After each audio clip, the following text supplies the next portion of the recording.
Attempted repair video for Bobbie Clifford.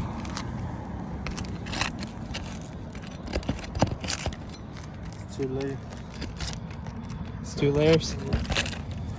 Roofer says it's 2 layers.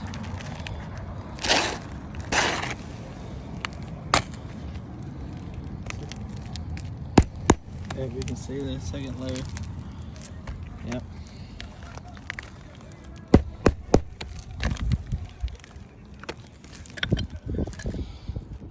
As you can see, starting out, this is definitely an older roof. There's hardly any granules up here.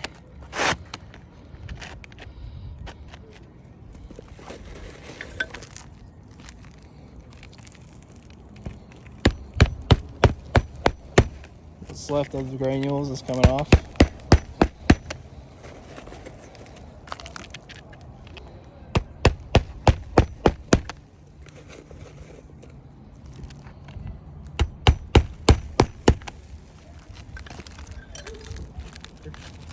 Well,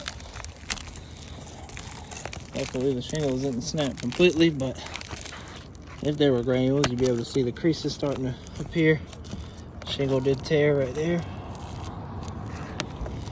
It's definitely our professional opinion that this roof needs to be replaced. Definitely a crease undeveloped there.